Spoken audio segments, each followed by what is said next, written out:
Hi friends, എല്ലാവർക്കും നമ്മുടെ പുതിയൊരു വീഡിയോയിലേക്ക് സ്വാഗതം. നമ്മുടെ ഇന്നത്തെ വീഡിയോ രേണു സുധി അതുപോലെ തന്നെ കൊല്ലം സുധിയുമായി ചുറ്റിപ്പറ്റിയ കാര്യങ്ങൾ തന്നെയാണ്. നമ്മൾ പറഞ്ഞിട്ടുണ്ടായിരുന്നു സുധിയുടെ പാസ്റ്റ് ലൈഫ്, അതായത് നമ്മൾ കഴിഞ്ഞ ദിവസം ഇട്ടിരുന്നത്. അതിന് തുടർക്കഥയെന്ന് തന്നെ പറയാം. തുടരും പാർട്ട് 2 എന്നൊക്കെ തന്നെ നമുക്ക് ഇടാം. വീണ്ടും തുടരും കേട്ടോ. ഇത് അവിടെ അവസാനിക്കുന്നില്ല. പുതിയ പുതിയ കഥകൾ ഓരോ ദിവസവും പുറത്ത് വന്നുകൊണ്ടേയിരിക്കുകയാണ്. പനിയാണ്, അതിൻ്റെതായ ഒരു സൗണ്ടിലുള്ള പ്രശ്നം വരുമായിരിക്കും. ഒട്ടും സത്യം തൊണ്ട അനക്കാൻ പോലും വയ്യ. പക്ഷെ ഈ ഒരു ഇത് കണ്ടതിന് ശേഷവും പ്രതികരിക്കാതിരുന്നാലോ എന്ന് ആലോചിച്ചിട്ട് ചെയ്യുവാണ് കേട്ടോ. അല്ലെങ്കിൽ ഇന്ന് വീഡിയോ ചെയ്യുന്നില്ല എന്ന് വിചാരിച്ചിരിക്കുവാന്ന് വെച്ചാൽ അത്രമാത്രം നമ്മൾ കൊല്ലം സുധി എന്ന് പറയുന്ന വ്യക്തിയെ നമ്മളൊരു ദൈവതുല്യൻ, ആ സത്യം പറയാമല്ലോ. എന്ന് വെച്ച് കഴിഞ്ഞാൽ ഒരുപാട് പാവപ്പെട്ടവരുടെ ഒരുപാട് പാവപ്പെട്ടവർ മരണപ്പെടുന്നുണ്ട്, ഭാര്യയും മക്കളും ഒറ്റപ്പെടുന്നവരുണ്ട്. പക്ഷേ ആ ഒരു സാഹചര്യത്തിൽ ഇന്നലെ പറഞ്ഞിരുന്നു, ലക്ഷ്മി നക്ഷത്ര എന്ന് പറയുന്ന നമ്മുടെ ടമാർ പടാറിലെ സ്റ്റാർ മാജിക്കിലെ അവതാരികയുടെ ഒറ്റ പിന്തുണ കൊണ്ട് മാത്രമാണ് കൊല്ലം സുധി ഇത്ര മാത്രം നാലാൾ അറിഞ്ഞത്. സത്യം പറഞ്ഞാൽ ആ സമയത്ത്, അതായത് ആ ഒരു മരണത്തെ അവരുടെ കച്ചവട ലാഭം ആയിരിക്കും ഉദ്ദേശിച്ചത്, അവരുടെ യൂട്യൂബ് ചാനലായിരിക്കും, സോഷ്യൽ മീഡിയയിലൂടെ ഇൻകം ഉണ്ടാക്കാനായിരിക്കാം. എന്തായാലും ആ ഒരു ഇതാണ് അവർക്ക് ഇത്രമാത്രം ഉന്നതിയൊക്കെ ഉണ്ടായി കൊടുത്തത്. ഇപ്പോൾ ഓരോ ദിവസവും പുറത്തു വരുന്ന കഥകൾ കേട്ടാൽ നമുക്ക് ഞെട്ടലുളവാക്കും കേട്ടോ. കാര്യം ഈ കൊല്ലം സുധി നമ്മൾ കരുതുന്ന അത്ര പാവമായിരുന്നില്ല. കാരണം ഞാൻ കുറച്ച് ഓഡിയോസ് നിങ്ങളെ കേൾപ്പിക്കാം കേട്ടോ. അതായത് ഇത് കുറച്ച് നാൾക്ക് മുന്നേ ഉയർന്നു വന്നൊരു ഓഡിയോ ആയിരുന്നു. പക്ഷെ ആ സമയത്തൊന്നും വലിയ പ്രചാരമൊന്നും നേടിയില്ല. പക്ഷെ ഇപ്പോൾ കൊല്ലം സുധിയുടെ പാസ്റ്റ് ലൈഫ് എന്ന് പറയുന്ന ഒരു ഇതിലൂടെ ഈ ഒരു വീഡിയോസ് ഇപ്പോൾ കറങ്ങുന്നുണ്ട്. അത് ആ സമയത്ത് കടക്കാരിൽ നിന്ന് രക്ഷപ്പെടാൻ വേണ്ടിയാണ് രേണു സുധിക്ക് മെന്റലി അസുഖം ഉണ്ടെന്നും മരുന്ന് കഴിക്കുവാണെന്നൊക്കെ പറഞ്ഞിട്ടൊരു വീഡിയോ സുധി ചെയ്തത് ഓർമ്മയുണ്ടായിരിക്കും എല്ലാവർക്കും. നമ്മൾ ആ വീഡിയോ റിയാക്ട് ചെയ്തിട്ടുണ്ടായിരുന്നു. അതാണ്ട് ഇപ്പോൾ പുതിയൊരു ഇത് വന്നിട്ടുണ്ട്. കൊല്ലം സുധി ഒരുപാട് പേരിൽ നിന്ന് കാശ് കടം വാങ്ങിയിട്ടുണ്ടെന്നും ആ വാങ്ങിയ ആളുകളെ വിളിക്കുമ്പം പൈസയ്ക്കായിട്ട് വിളിക്കുമ്പോൾ ഭയങ്കര സ്നേഹമായിട്ടും, അതുപോലെ തന്നെ അത് കഴിഞ്ഞിട്ട് തിരിച്ചു ചോദിക്കാൻ അവർ വിളിക്കുമ്പോൾ അവരോട് ദേഷ്യപ്പെടും, നിനക്ക് ഞാൻ പണി തരും അങ്ങനെയാ ഇങ്ങനെയാന്നൊക്കെ പറയുന്നത്. അതുപോലെ തന്നെ തിരിച്ച് പൈസ കൊടുക്കാൻ ആരെങ്കിലും വയ്യ, അതായത് ഔദാര്യമായിട്ട് കടമായിട്ട് കൊടുക്കുന്ന ആ പൈസ കൊടുക്കാൻ കഴിഞ്ഞാൽ അവരോട് കാണിക്കുന്ന രീതികളൊക്കെയാണ് നമ്മുടെ ഇന്നത്തെ വീഡിയോയിൽ വരുന്നത്. കാര്യം ഇത് കാണുമ്പോൾ സത്യം പറഞ്ഞാൽ ഉണ്ടല്ലോ, ഈ ഒരു മനുഷ്യനെയാണോ നമ്മളൊക്കെ ഇത്രയും നാളും തലയിലെത്തി പൊക്കിക്കൊണ്ട് നടന്നേന്ന് ഓർക്കുമ്പോൾ നമുക്ക് ലജ്ജ തോന്നും കേട്ടോ. നമ്മൾ രേണു ഒന്നും അല്ല. ഈ സുധിയുടെ ഈ ഒരു വോയിസ് ഒക്കെ കേൾക്കുമ്പം നമ്മൾ നമ്മൾ വിചാരിച്ചിരുന്ന വ്യക്തിയൊന്നും അല്ല കേട്ടോ. ഞാനും ഈ സുധിച്ചേട്ടൻ നമുക്കൊരു പാവം എന്നൊക്കെ വിചാരിച്ചിരിക്കുകയാണ്. ഇന്നലെ ഇന്നൊക്കെ ആയിട്ടുള്ള വീഡിയോസും കഥകളൊക്കെ കേൾക്കുമ്പോൾ നമ്മൾ കരുതി വെച്ച് നമ്മൾ ആരെയും മനസ്സിലാക്കുന്ന കണക്കല്ല കേട്ടോ ആരും എന്ന് നമുക്ക് തിരിച്ചറിയാൻ സാധിക്കും. എന്തായാലും നമുക്ക് ഇതിന്റെ തുടക്കം ഒന്ന് കാണാം. അതായത് രേണു സുധിയൊക്കെ കാശ് ഒരാൾ കടമായിട്ട് കൊടുക്കാമെന്ന് പറയുന്ന സമയത്ത് അയാളോട് സംസാരിക്കുന്ന രീതി നമുക്ക് ജസ്റ്റ് ഒന്ന് കണ്ടിട്ട് വരാം. അവരോട് എത്രമാത്രം താഴ്മയായിട്ടാണ് സംസാരിക്കുന്നത് നമുക്കൊന്ന് കണ്ടിട്ട് വരാം. അഖിലെ നാട്ടിലെവിടെ? അഖിലെ കണ്ണൂരല്ലേ? ആ ഇവിടെ കിടപ്പുണ്ട്. നാട്ടിലെന്നാ വരിക? ഇങ്ങോട്ട് പറഞ്ഞേ, ഞങ്ങളെ കണ്ടായിരിക്കുമല്ലോ സ്റ്റാർ മാജിക്കില്. പിന്നെ കൊച്ചു TV കാണണം കേട്ടോ. അപ്പം കുറച്ച് ബുദ്ധിമുട്ടായിപ്പോയി ഏട്ടൻ. ഹെൽപ്പ് ചെയ്യാന്ന് പറഞ്ഞാൽ മനസ്സിന് ഒരുപാട് താങ്ക്സ്. അപ്പൊ അഖിലെ ബൈ, ഇടയ്ക്ക് മെസ്സേജ് അയച്ചോളാം കേട്ടോ. സൂചന കൊടുക്കാം.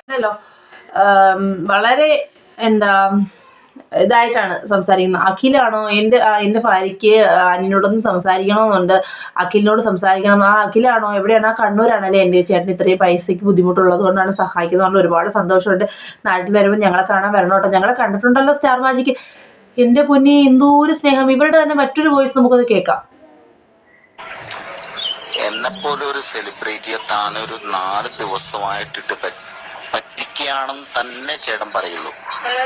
ഗൾഫിൽ നിന്ന് എന്നെ എന്റെ സുഹൃത്തുക്കള് ഏകദേശം ഒരു 3 മാസം മുമ്പ് വരെ എല്ലാവരും 1 മണിക്കൂർ 2 മണിക്കൂർ മുമ്പ് ക്യാഷ് എല്ലാവരും ചെയ്തു. അതായത് ഈ കാശ് കൊടുക്കാമെന്ന് പറഞ്ഞ ആൾക്ക് ആ സമയത്ത് കൊടുക്കാൻ സാധിച്ചില്ല. 2 ദിവസം കഴിയുമെന്ന് പറഞ്ഞുകൊണ്ട് വിളിക്കുക. ഞാനൊരു സെലിബ്രിറ്റിയാണ്, എന്നെ പോലെ സെലിബ്രിറ്റി നീ ഇങ്ങനെ നടന്നു 4 ദിവസം കൊണ്ട് നീ അങ്ങനെ. സത്യം പറഞ്ഞാൽ ഒരാൾ കടം കൊടുക്കാന്ന് പറഞ്ഞാൽ ഔദാര്യമാണല്ലേ. നമുക്ക് കൊടുക്കാൻ സാധിക്കുന്നില്ലെങ്കിൽ നമ്മൾ കൊടുക്കില്ല. പക്ഷെ ഇവിടെ എന്താ പറയുന്നത്, എനിക്ക് തരാം. ഇപ്പം നമുക്ക് കിട്ടാനുള്ള കാശ് നമുക്ക് തരണം. എൻ്റെ കയ്യിൽ നീ വാങ്ങിച്ചുകൊണ്ട് പോയ കണക്കാണ് ഈ കാണി. അതായത് കൊല്ലം സുധിയുടെ കയ്യിൽ നിന്ന് ഈ പറഞ്ഞ ആൾ കടം വാങ്ങിച്ചിട്ട് തിരിച്ചു കൊടുക്കാത്ത കണക്കാണ് അവരുടെ സംസാരങ്ങൾക്ക്. ഞാൻ സെലിബ്രിറ്റിയാണ്. എന്തൊരു സെലിബ്രിറ്റിയാണ്? എന്ത് സെലിബ്രിറ്റി? നിങ്ങളുടെ മരണത്തിന് ശേഷമാണ് നിങ്ങൾ ഇത്രമാത്രം അറിയാൻ തുടങ്ങിയല്ലേ. നിങ്ങൾ സ്റ്റാർ മാജിക്കിലും ടമാർ പടയിലും അഭിനയിച്ചു, ഓക്കെ, അതിലൊക്കെ നിങ്ങൾ നല്ലതായിട്ട് നിന്നു. ആ ഒരു ഇതല്ലാതെ നിങ്ങൾ എവിടെയാണ് സെലിബ്രിറ്റി ആയത്?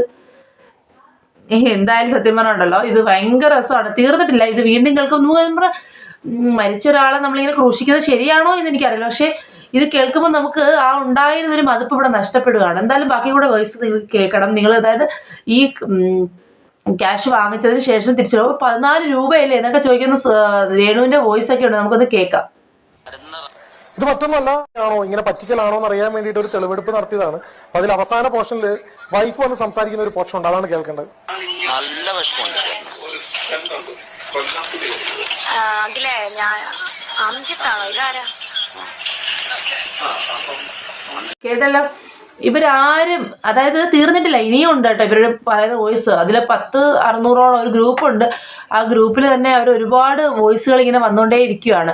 അതായത് ഈ രേണുസുതി എന്ന് പറയുന്ന വ്യക്തിയും കൊല്ലസുതിയും എല്ലാവരോടും, അത് അവർക്ക് പേരും അറിയില്ല, അഖിലാണോ അതോ അംജിത്താണോ എന്നൊക്കെയാണ് അവർ ചോദിക്കുന്നത്. കാര്യം ഇവർക്ക് തന്നെ അറിയത്തില്ല ആരാണ് വിളിക്കുന്നത് സംസാരിക്കുന്നതെന്ന് പോലും. ആ ഒരു ഗ്രൂപ്പ് ഉണ്ടായാൽ തന്നെ അപ്പോഴേ വിളിച്ച് കടം ചോദിക്കുകയാണ്. എന്നിട്ട് പറയുന്നത് എന്താ, മണിക്കൂർ വെച്ച് ഞങ്ങൾക്ക് പൈസ തന്നുകൊണ്ടിരിക്കുകയാണ്, ഞങ്ങൾക്ക് അങ്ങനെ ചെയ്യും, ഞാനൊരു സെലിബ്രിറ്റിയാണ്. എന്തിൻ്റെ സെലിബ്രിറ്റി?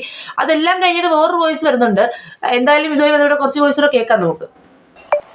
കേൾപ്പിച്ചത് മനസ്സിലായി ചേച്ചി, ഇത് അംജിത്താണോ അഭിജിത്താണോ ആരാന്നല്ല. അപ്പം ഒന്നിൽ കൂടുതൽ ആളുകളോട് ഈ പറഞ്ഞ വൈഫ് ഉൾപ്പെടെ സന്തോഷത്തോടും സ്നേഹത്തോടും പറയുന്നുണ്ട് പൈസ അയച്ചോ, ചേട്ടൻ ഇല്ലായ്മകൾ കൊണ്ടാണ് കാര്യങ്ങളാണെന്ന് സംസാരിച്ചുകൊണ്ടാണ് പൈസ ഇരന്ന് മേടിക്കുന്നതിന്റെ ഒരു രീതി, അതായത് ഫാമിലിയോട് അറിഞ്ഞുകൊണ്ടാണ് എന്നാണ് കാണിച്ചത്. ഇനി ഇദ്ദേഹത്തിന്റെ ഫോണിലോട്ട് ഒരു മെസ്സേജ് പോവുകയോ അല്ലെങ്കിൽ ഇദ്ദേഹത്തിന്റെ ഗ്രൂപ്പിൽ നമ്മൾ അംഗമാവുകയോ ചെയ്തു കഴിഞ്ഞാൽ വരുന്ന മെസ്സേജുകൾ ഇങ്ങനെയാണ്. മകളെ ചേട്ടനെ ഒരു ഹെൽപ്പ് ചെയ്യുമോന്ന് അറിയാൻ വേണ്ടിട്ട് വിളിച്ചതാണ് കേട്ടോ. എങ്ങനെയും ഒന്ന് പെട്ടെന്ന് അയക്കാൻ എന്തെങ്കിലും മാർഗം ഉണ്ടോടാ? 2 മണിക്കൂർ എന്നൊക്കെ പറഞ്ഞു കഴിഞ്ഞാല് പണി പാളൂന്നൊരു സംശയം. നല്ല ടെൻഷനേ ഇരിക്കുക ഞാനും വൈഫൊക്കെ. അതുകൊണ്ടാ ഞങ്ങൾ ഉറങ്ങുള്ളൂ. ഞാനും വൈഫും വെയിറ്റ് ചെയ്യാണ്. നിന്റെ കാശ് വന്നിട്ടേ ഞങ്ങൾ ഉറങ്ങുള്ളൂ. അത്രത്തോളം ടെൻഷനിലിരിക്കുകയാണ്. അതുകൊണ്ടാണ്. കേട്ടില്ലേ? അതായത് ഇദ്ദേഹം പറയുന്നത് നിന്റെ പൈസ വന്നിട്ടേ ഞങ്ങളും അല്ലെങ്കിൽ ഞാനും എന്റെ ഭാര്യ ഉറങ്ങുള്ളൂ. നിരന്തരമുണ്ട്. കണ്ടു കഴിഞ്ഞാൽ 10-200 വോയിസ് നോട്ടിൽ മേലുണ്ട് പലരോട് അയച്ചതും ഇതേപോലെ രീതിയിൽ പൈസ ചോദിക്കുന്നതും കാര്യങ്ങളും. എന്ന് മേടിക്കാന്ന് പറഞ്ഞു കഴിഞ്ഞാൽ കാരണങ്ങൾ പറയുന്നത് കുഞ്ഞിന് വയ്യ, അമ്മായിപ്പൻ വയ്യാതെ ഹോസ്പിറ്റലാണ്, കാര്യങ്ങളാണ്, എനിക്ക് പൈസ അയച്ചു തരണം, പിന്നെ ചിലടത്ത് ദാനം കൊടുക്കാനാണ്. ചോദിച്ച് ഇഷ്ടം പോലെ. അതിൽ എന്നെ വിളിച്ച് പറഞ്ഞവർ പറഞ്ഞു, ചേട്ടാ 1 ലക്ഷം രൂപ കൊടുത്തവരുണ്ട്, 2 ലക്ഷം കൊടുത്തവരുണ്ട്, 10,000 കൊടുത്തവരുണ്ട്, 1000 കൊടുത്തവരുണ്ട്, 500 കൊടുത്തവരുണ്ട്.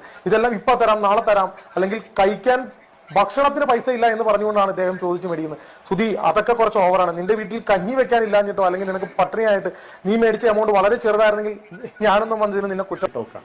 നീ ലക്ഷങ്ങൾ മേടിച്ചത് നിന്റെ ദുർനടപ്പ് അല്ലെങ്കിൽ നിനക്ക് ആഘോഷമായിട്ട് ജീവിക്കാൻ വേണ്ടിയിട്ടുള്ള രീതിയിൽ വാങ്ങിയ പൈസയാണെന്നുള്ളത് നിന്റെ നാട്ടിൽ അന്വേഷിച്ചപ്പോൾ എനിക്ക് മനസ്സിലായത്. നേരം നിന്റെ നീ 2 കെട്ടി 3 കെട്ടിയോ 10 കെട്ടിയാലോ അല്ലെങ്കിൽ നീ വെളുപ്പോട്ട് വൈകിട്ട് വരെ വെള്ളം അടിച്ച് നടക്കുന്നൊന്നും കുഴപ്പമില്ല. പക്ഷെ ആരാന്റെ കാശിന് ഉണ്ടാക്കാൻ പോകുമ്പോഴാണ് ഇതുപോലെ ജനങ്ങൾ തിരിച്ചു പറയുന്നത്. അപ്പൊ അത് കേൾക്കാൻ വൈഫ് ഇത്രയും സ്നേഹത്തോടുകൂടിയൊക്കെ സംസാരിക്കുന്ന അതേ വൈഫ് തന്നെ ചില ഭാഗങ്ങളിൽ തിരിച്ചു പറയുന്ന ചില സംഭവങ്ങളുണ്ട്. അതും കേട്ടു നോക്കാം നമുക്ക്.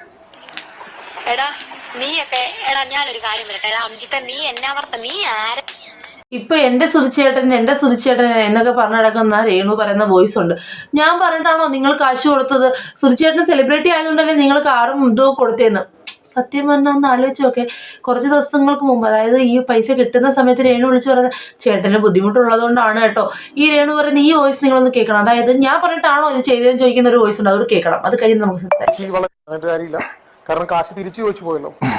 എടാ അംജിത്തെ, എന്നും കൊണ്ടും ഞങ്ങൾ ഇങ്ങനെയൊന്നും കിടക്കത്തില്ല. ഞങ്ങൾക്ക് പൈസ വരുമ്പോ ആ പെണ്ണിന്റെ 10-14 രൂപയേ ഉള്ളൂ. അതങ്ങ് ഫോണിൽ പറയുന്ന ആ സഹോദരിയും ഇതുപോലെ മെസ്സേജ് അയച്ചിട്ടുണ്ടായിരുന്നു. അവരുടെ വീടിന്റെ മുന്നിൽ ഇപ്പൊ ആത്മഹത്യ ചെയ്യുമെന്ന് പറഞ്ഞിട്ടുണ്ട്. ആ സമയത്തും ഇദ്ദേഹം പറയുന്ന ചില നല്ല വാക്കുകളുണ്ട്. അതായത് അവസാനം ഇതാകുമെന്ന് പറഞ്ഞപ്പോൾ സംസാരിക്കുന്ന രീതിയുണ്ട്. കാരണം എനിക്ക് ഇത് വലിച്ചു നീട്ടിക്കൊണ്ടു പോകാനായിട്ട് വലിയ താല്പര്യമില്ല. കാരണം ഞാൻ പറഞ്ഞ ആൾക്കാർക്ക് ഞാൻ പറഞ്ഞല്ലോ 10 പേരെങ്കിൽ 10 പേര് ഇനി ചതിക്കുഴി പോയി ചാടരുത് എന്നുള്ള ഉദ്ദേശമുള്ളൂ. അവസാനമായിട്ട് ഒരു വോയിസ് നോട്ട് കേൾപ്പിച്ചു തരാം. എന്താണെന്ന് വെച്ച് കഴിഞ്ഞാൽ നീ ഇങ്ങെടുത്താ അത് ഞാൻ അദ്ദേഹം പറയുന്ന ചില നല്ല വാക്കുകളുണ്ട്. അതായത് അവസാനം ഇതാകുമെന്ന് പറഞ്ഞപ്പോൾ സംസാരിക്കുന്ന രീതിയുണ്ട്. കാരണം എനിക്ക് ഇത് വലിച്ചു നീട്ടിക്കൊണ്ടു പോകാനായിട്ട് വലിയ താല്പര്യമില്ല. കാരണം ഞാൻ പറഞ്ഞ ആൾക്കാർക്ക് ഞാൻ പറഞ്ഞല്ലോ 10 പേരെങ്കിൽ 10 പേര് ഇനി ചതിക്കുഴി പോയി ചാടരുത് എന്നുള്ള ഉദ്ദേശമുള്ളൂ. അവസാനമായിട്ട് ഒരു വോയിസ് നോട്ട് കേൾപ്പിച്ചു തരാം. എന്താണെന്ന് വെച്ച് കഴിഞ്ഞാൽ നീ ഇങ്ങെടുത്താ അത് ഞാൻ ആദ്യം മേടിക്കാം, എന്നിട്ട് ഞാൻ നിനക്കുള്ള പണി അങ്ങോട്ട് തരാം കേട്ടോ. പക്ഷെ നീ എന്റെ അടുത്ത് ഈ 3-4 ദിവസമായിട്ട് കാണിച്ച ഊമ്പിത്തരത്തിന് നിന്റെ അടുത്ത് ദൈവം ചോദിച്ചോളൂ കേട്ടോ. രണ്ടാമത്തെ അങ്ങോട്ടുള്ള പണി ഇങ്ങോട്ടുള്ള പണിയൊക്കെ നമുക്ക് പിന്നെ തീരുമാനിക്കാം കേട്ടോ. ആദ്യം നീ ഇങ്ങോട്ട് പണിതാ, എന്നിട്ട് ഞാൻ നിനക്കിട്ടുള്ള പണി അങ്ങോട്ട് തരാം കേട്ടോ. ഈ കാണിക്കണതുണ്ടല്ലോ, ആര് പറഞ്ഞിട്ടാണെങ്കിലും ശരി, ഈ ചെയ്യണ ദൈവദോഷത്തിന് കഷ്ടപ്പെട്ട് വളർന്നു വന്ന ആർട്ടിസ്റ്റാണ് ഞാൻ. എന്റെ അടുത്ത് ഈ കാണിച്ച ദൈവദോഷത്തിന് നീ അനുഭവിച്ചില്ലെങ്കിൽ എന്റെ പേര് നീ മാറ്റിയിട്ടോ. നീ എന്നെ കൊല്ലം കൂതിന്ന് വിളിച്ചോ കേട്ടോ. അപ്പൊ ഈ തുടക്കത്തിൽ നിങ്ങളോട് ഇത്രയും സംസാരിച്ച നല്ലവരെ ചേച്ചി അവസാനം പൈസ തിരിച്ചു ചോദിക്കാൻ തുടങ്ങുമ്പോൾ ചേച്ചിയുടെ ടോണും മാറിയിട്ടുണ്ട്. അത് വന്ന് കബിലാണേലും ആരാണേലും ഞങ്ങൾ ആരെങ്കിലും പറഞ്ഞിട്ടാണോ പൈസ കൊടുത്തതും കാറ് കൊടുത്തതും ഒക്കെ? സുധിച്ചേട്ടൻ സെലിബ്രേറ്റ് ചെയ്യാ. പുള്ളിയുടെ കയ്യിൽ ഈ 1 വർഷമായിട്ട് ഇത്രയും ബുദ്ധിമുട്ടാ. അതൊന്നും അറിയാൻ നിങ്ങൾ വന്ന് തല വെച്ച് കൊടുത്തിട്ട് പിന്നെ സത്യം പറഞ്ഞാൽ ഈ വോയിസ് എല്ലാം കേട്ടതിന് ശേഷം നിങ്ങൾക്ക് എന്ത് തോന്നുന്നു? ഇവര് ഇപ്പം നമ്മൾ എന്താ ഇത്രയും നാൾ കൊണ്ട് അയ്യോ പാവങ്ങൾ ഒരുപാട് കഷ്ടപ്പെട്ട് ജീവിക്കുന്നു, ഒരു ആ കുഞ്ഞുമായിട്ട് അവൾ എങ്ങനെ ജീവിക്കുമെന്നൊക്കെ ഓർത്തിട്ട് ഒരുപാട് ആളുകളെ സഹായം ചെയ്തു അല്ലേ.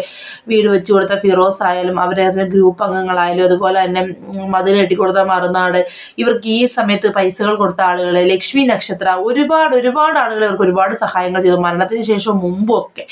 ഇവർ പക്ഷേ ആളുകളുടെ കയ്യിൽ നിന്നെല്ലാം കാശ് വാങ്ങിച്ചിട്ട് ഇവരെ പറ്റിക്കുമായിരുന്നു സത്യം പറഞ്ഞ് ചെയ്തുകൊണ്ടിരുന്നത് അല്ലേ. ഇത് കേൾക്കുമ്പോൾ തന്നെ നമുക്ക് മനസ്സിലാക്കാൻ സാധിക്കുന്നുണ്ട്. ഇവർ ധാരാളം പേരിൽ നിന്ന് കടം വാങ്ങിയിട്ടുണ്ട്. ഈ കടം വാങ്ങി കാശ് തിരിച്ചു ചോദിക്കുമ്പോൾ ഇവർ ദേഷിക്കും. നിനക്ക് ഞാൻ പണി തരും, മറ്റേ തരും, മറിച്ച് തരും, നീ അത് എന്നെ പണിയും, ഞാൻ തിരിച്ച് അതുപോലെ എന്ത് പണി തരുന്നത് എനിക്ക് കാണത്തില്ല, നീ അറിയത്തില്ല. നമ്മൾ അയ്യോ പാവം സുധി, അയ്യോ പാവം രേണു എന്ന് പറഞ്ഞെടുത്ത് ഇനിയെങ്കിലും ആളുകൾ കണ്ണ് തുറക്കണം. ഇപ്പോൾ നമ്മുടെ വീഡിയോ ഉണ്ടാകും അടി വന്ന് ചോദിക്കും, നിനക്കൊന്നും വേറെ പണിയൊന്നുമില്ല, നീയൊക്കെ എന്തിനാ പാവപ്പെട്ടവളെ ഇങ്ങനെ ഉപദ്രവിക്കുന്നതെന്ന്. എല്ലാം മറ്റുള്ളവരിൽ നിന്ന് എനിക്ക് തോന്നുന്നു ഈ സുധി ജീവിച്ചിരുന്നപ്പോൾ തന്നെ എല്ലാവരിൽ നിന്ന് ഇങ്ങനെ നിരന്ന് ജീവിച്ചത് കൊണ്ടായിരിക്കണം ഈ മരണത്തിന് ശേഷം എല്ലാവരും ഇങ്ങോട്ട് താ എന്ന് പറയുന്നത്. ഇതിൻ്റെ ഇടയ്ക്ക് വെച്ചിട്ട് ഒരു വീഡിയോയിൽ കണ്ടിട്ടുണ്ടായിരുന്നു, ഇവർക്ക് ബാലൻസ് എത്ര 112 രൂപ 98 രൂപ അങ്ങനെ എന്തോ ഒരു ഇവർ ഇത് ചെയ്യുന്നത്. ഇവരുടെ മുടി ചെയ്ത് നിങ്ങൾ കണ്ടായിരുന്നോ? എക്സ്റ്റൻഷൻ വെച്ചത് കണ്ടായിരുന്നോ? ഹെയർ നീളം, അതിനവർക്ക് കാശുണ്ട്. ബ്യൂട്ടി പാർലറിൽ പോയി നന്നായിട്ട് അണിഞ്ഞൊരുങ്ങാൻ അവർക്ക് കാശുണ്ട്. പക്ഷെ വീട്ടിലൊരു കപ്പോ ഒരു ചവിട്ടിയോ ഒരു ബക്കറ്റോ വാങ്ങിച്ചിടാനോ ഒരു അലമാര വാങ്ങിക്കാനോ അതിനൊന്നും അവർക്ക് പൈസ ഇല്ല. ഒരു സ്റ്റാൻഡ് അടിക്കാൻ പോലും ഒരേ കാശില്ല. പക്ഷെ ഇതിനൊക്കെ അവർക്ക് ബ്യൂട്ടി ആയിട്ട് നടക്കാൻ കാശുണ്ട്. കൊച്ചിനെ നോക്കാനും മറ്റേതിനൊന്നും അവർക്ക് കാശില്ല. ഈ സുധി ജീവിച്ചിരുന്ന സമയത്ത് തന്നെ ഭാര്യയ്ക്ക് സുഖമില്ല, കുഞ്ഞിന് സുഖമില്ല, പറയുന്നുണ്ട് അതില്ല, വീഡിയോയിൽ പറയുന്നുണ്ട്, സുഖമില്ല, അമ്മായിയപ്പന് സുഖമില്ല, കാശ് വേണം എന്നൊക്കെ പറഞ്ഞിട്ട് ഇവർ മറ്റുള്ളവരെ ഇങ്ങനെ കാശ് അടിച്ച് മാറ്റിക്കൊണ്ടേ ഇരിക്കുമായിരുന്നു. അത് തന്നെയാണ് ഈ മരണത്തിന് ശേഷം ഈ ദാരിദ്ര്യം പറച്ചില്. നമ്മൾ ഓരോ വീഡിയോ കണ്ടാൽ അറിയാം ഇവർക്ക് എവിടെയെങ്കിലും എന്തെങ്കിലും ഉണ്ടെന്ന് പറയുന്നത് നിങ്ങൾ കണ്ടിട്ടുണ്ടോ? എല്ലാവരും അവർക്ക് ദാരിദ്ര്യം. ഈ രേണുവിന് തന്നെ ഒരുപാട് സോഷ്യൽ മീഡിയയിൽ ഒരുപാട് ആൽബംസ്, ഷോർട്ട് ഫിലിം ഒക്കെ ഒത്തിരി കാര്യങ്ങൾ അവർ ചെയ്യുന്നുണ്ട്. അവരെന്തോ കാണിച്ചോട്ടെ, അവർക്ക് നെഗറ്റീവ് ഇംപ്രഷൻ ഉള്ളത് കൊണ്ട് തന്നെ രേണു എന്ന് പറയുമ്പോൾ ആളുകൾ അത് പ്ലേ ചെയ്യും, ഓപ്പൺ ആക്കും എന്നുള്ളത് അറിയാവുന്നതുകൊണ്ട് തന്നെ ആളുകൾ എന്ത് ചെയ്യും, അവർ ഒരുപാട് ഇതിലൊക്കെ ചൂസ് ചെയ്യുന്നുണ്ട്. അപ്പോൾ അതിൽ നിന്ന് കിട്ടുന്ന കാശ് ഇവരെന്തോ ചെയ്യുന്നു, കിച്ചനെ പഠിപ്പിക്കുന്ന മറ്റു കാര്യങ്ങളെല്ലാം ഫ്ലവേഴ്സും മറ്റു കാര്യങ്ങളാണ്. വീടുണ്ട്, വാടക കൊടുക്കണ്ട, മറ്റു കാര്യങ്ങൾ, പിന്നെ സാധാരണ ആഹാരം കഴിക്കാനുള്ള ഇത് മാത്രം മതി. അതിൽ 90 ഇപ്പം ഒരു 30 ദിവസം ഉണ്ടെങ്കിൽ 10 ദിവസവും രേണു അവിടെ ഇല്ല. അവിടെ ആകെപ്പാടുള്ളത് അവർ അച്ഛനും അമ്മയും ആ കൊച്ചുമാണെന്ന് തോന്നുന്നു. അവർക്ക് ജീവിക്കാൻ അവർക്ക് വേണ്ടുന്ന ഫുഡ് മറ്റു കാര്യങ്ങൾ മാത്രം മതി. പിന്നെ എന്താണ് ഇവർക്ക് ബാങ്ക് ബാലൻസ് ഒന്നും ഇല്ലാത്തത്? ഇത്രയും ചെയ്യുന്നത് ഇവർ ഫ്രീ ആയിട്ടാണോ ചെയ്യുന്നത്? നാട്ടുകാരെ കാണിക്കാൻ വേണ്ടിയിട്ട് വെറുതെ ആണോ ഈ അഭിനയിക്കുന്നത്? ഒരു പൈസയും മേടിക്കാതാണ് ഇവരിത് ചെയ്യുന്നത്. ഇവർക്ക് ഒന്നിനും കാശില്ല. സുധി ഉള്ളപ്പോഴും കാശില്ല. സുധിക്ക് ഒരുപാട് സ്റ്റേജ് പ്രോഗ്രാംസ് ഒക്കെ ഉണ്ടെന്ന് പറയുന്നുണ്ട്. ഇപ്പൊ പുറത്ത് പറയുന്നുണ്ട് സുധി തികഞ്ഞ മദ്യപാനി ആയിരുന്നു എന്ന് പറയുന്നുണ്ട്. എനിക്ക് അതിനെ കുറിച്ച് കൃത്യമായിട്ട് അറിയില്ല, ഞാൻ ഇങ്ങനെ കേട്ടതുകൊണ്ട് പറയാണ്. അപ്പൊ അങ്ങനെയാണെങ്കിൽ ഉള്ളതാണ്. മദ്യപാനികൾക്ക് ഒരിക്കലും കാശ് ബാലൻസ് കാണില്ല കേട്ടോ. കാര്യം അവർക്ക് മദ്യപിക്കാൻ തന്നെ കാശ് തികയില്ല. എത്ര കാശ് കിട്ടിയാലും അവരത് മദ്യപിക്കും. എന്തായാലും ഇത്രയും കടബാധ്യതയും ഇത്രയും കടവും ഇതൊക്കെ ഉള്ള ഈ സുധിക്ക് വേണ്ടിയിട്ടാണല്ലോ ഇപ്പൊ നിങ്ങൾ ഇങ്ങനെ അടിയിടുന്നത്. ശാലിനി, അത് കഴിഞ്ഞിട്ട് വീണ, അത് കഴിഞ്ഞ് രേണു, എന്റെ സുധിച്ചേട്ടൻ. അവിടെ എന്താണ് എന്ന് പറഞ്ഞു കഴിഞ്ഞാൽ ഈ സുധിയുടെ പേരിൽ ഒരു അയ്യോ പാവം ഒരു സംഘടനയുണ്ട്. ആ അയ്യോ പാവ സംഘടന മീൻസ് ഞാൻ പറഞ്ഞ സംഘടന രൂപീകരിച്ചു എന്നല്ല, അങ്ങനെ ഒത്തിരി ആളുകളുണ്ട്. അപ്പൊ അങ്ങനെയുള്ള ആളുകൾ ഇവരെ സഹായിക്കാൻ തയ്യാറാകുമെന്ന് അറിയാവുന്നത് കൊണ്ടിട്ടാണ് ഇവർ ഈ സുധിച്ചേട്ടൻ, എന്റെ സുധിച്ചേട്ടൻ എന്ന് പറഞ്ഞുകൊണ്ടിരിക്കുന്നത്. ഈ കടം മേടിക്കാൻ നേരം സുധിച്ചേട്ടനാണ്. കടം മേടിച്ച കാശ് തിരിച്ചു ചോദിക്കുമ്പോൾ രേണു പറയുന്നത് ഞാൻ പറഞ്ഞിട്ടാണോ നിങ്ങൾ കൊടുത്തത്, പിന്നെ ഇതിന് എന്നോട് ചോദിക്കുന്ന ഈ ഒരു മട്ടാണ് രേണുവിനുള്ളത്.